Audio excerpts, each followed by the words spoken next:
ये बात है उस समय की जब हमारे देश में अंग्रेजों की हुकूमत थी। रुडयार्ड किपलिंग साहब, जिनकी कहानी श्रृंखला की किताब है द जंगल बुक, वो उस समय के प्रसिद्ध साहित्यकार थे। उन्होंने लंदन के अखबार में प्रकाशित एक खबर पढ़ी जो प्रकाशित हुई थी लगभग सन 1831 के आसपास। खबर थी एक लड़के के बारे में जिसे पेंच सिवनी क्षेत्र के जंगल से पकड़ा गया था, जो कि जंगल में भेड़ियों के साथ रहता था। इस खबर को लिखकर भारत से लंदन भेजने वाले अधिकारी स्वयं वही थे जिन्होंने उस समय उस बच्चे को जंगल में पाया और फिर अपने साथ ले आए। वो अंग्रेज अधिकारी थे तत्कालीन जबलपुर के कमिश्नर कर्नल विलियम स्लीमन, और इस काम में उनका साथ दिया उस वक्त के सिवनी और बालाघाट जिले के डिप्टी कमिश्नर लेफ्टिनेंट जॉन मूर ने। और दोस्तों, इस वक्त आप स्क्रीन पर जो स्केच देख रहे हैं उसे बनाया था लेफ्टिनेंट जॉन मूर ने। ये उसकी अनुकृति है।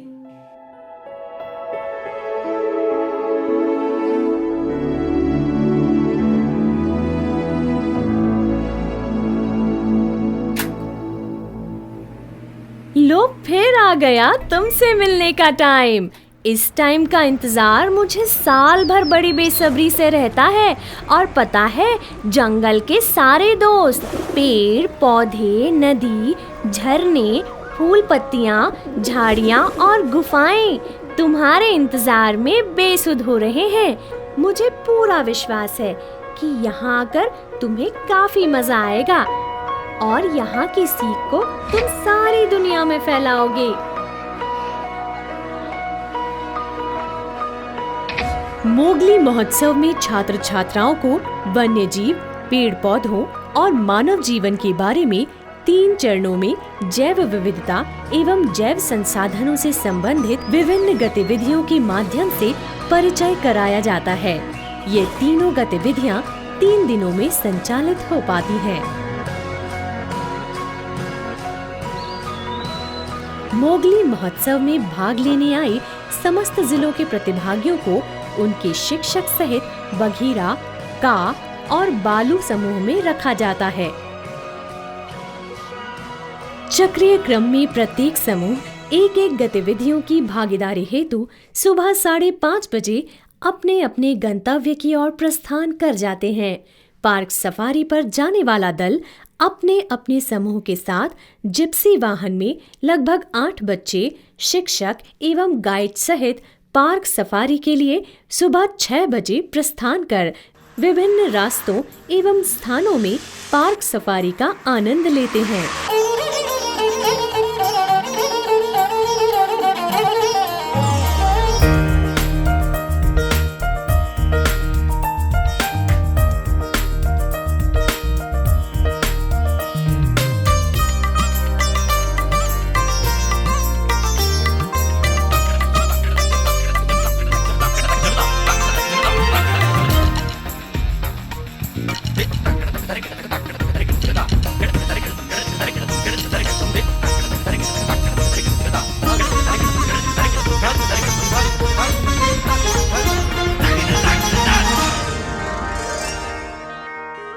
जंगल में टाइगर को देखने के लिए कभी कभी अथक प्रयास करना पड़ता है। वो जा रहा। और जब दिख जाता है तो सब शांत हो जाते हैं।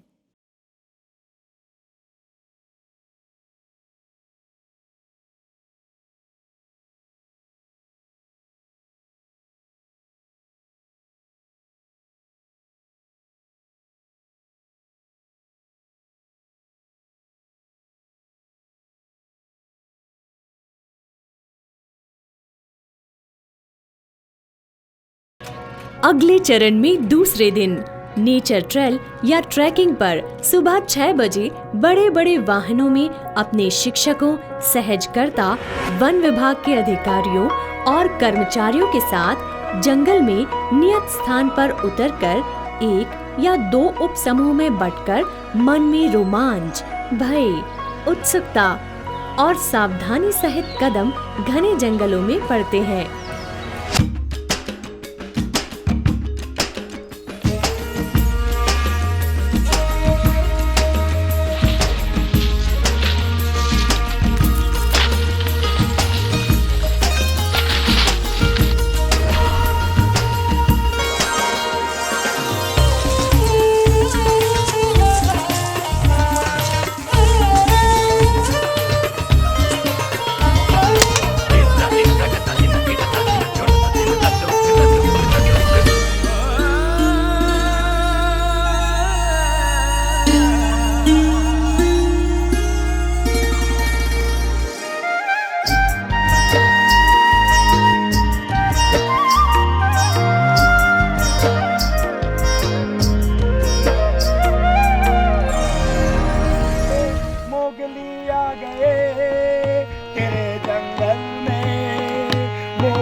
जंगल को देखना और जानकारी सहित निकट से देखने में बहुत अंतर होता है।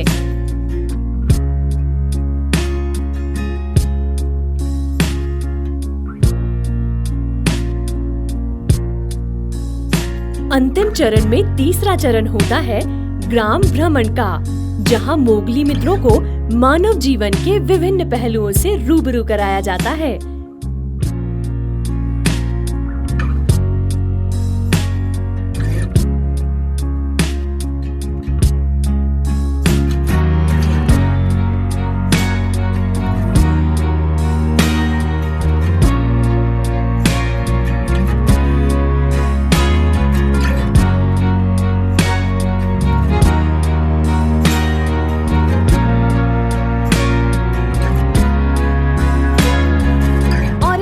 दिनों की शाम अनेक सांस्कृतिक कार्यक्रमों के नाम होती है।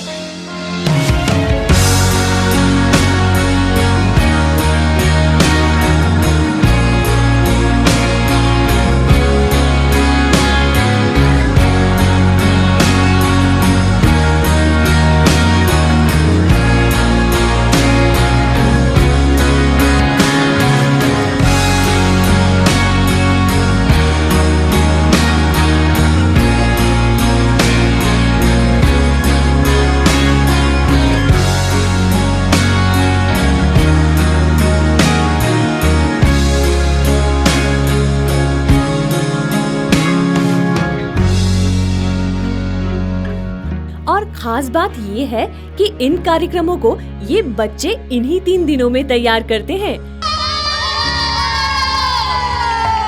धन्यवाद श्रीमान। तो आओ मोगली मित्रों, गाओ जागरूकता गान। सच में यही तो है प्रकृति से संवाद का महा महोत्सव, मोगली बाल महोत्सव।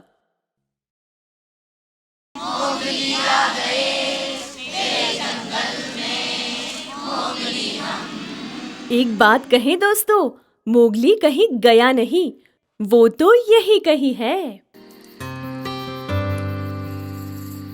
मुझे लगता है कि मोगली तुम यहीं कहीं हो, इन जंगली हवाओं में, इन वादे शवाओं में, पक्षियों की चहचहाहट में, आवारा बादलों की टकराहट में, हिरणों की उन्मुक्त कुलाचों में, वनवासियों के मदहोश नाचों में, खरगोशों की फुदकियों और बंदर कूद में, बारिश के पानी की हर एक बूंद में, नदियों की कलकल छल छल में तुम हो, आज और आने वाले कल में तुम हो।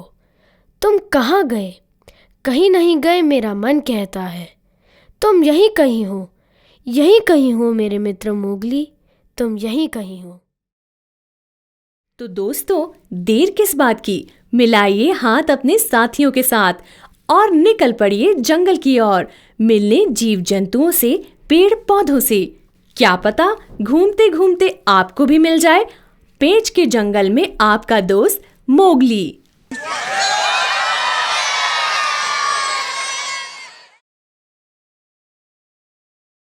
और पता है, हमें मोगली कई बार जाने अनजाने छोटे छोटे संदेश भी देता है। मैंने एक चिड़िया पाली। अच्छा? एक दिन वो उड़ गई। फिर मैंने एक गिलहरी पाली। अरे वाह! एक दिन वो भी चली गई। ओह, फिर क्या किया? फिर मैंने एक पेड़ लगाया। अच्छा। दोनों वापस आ गए।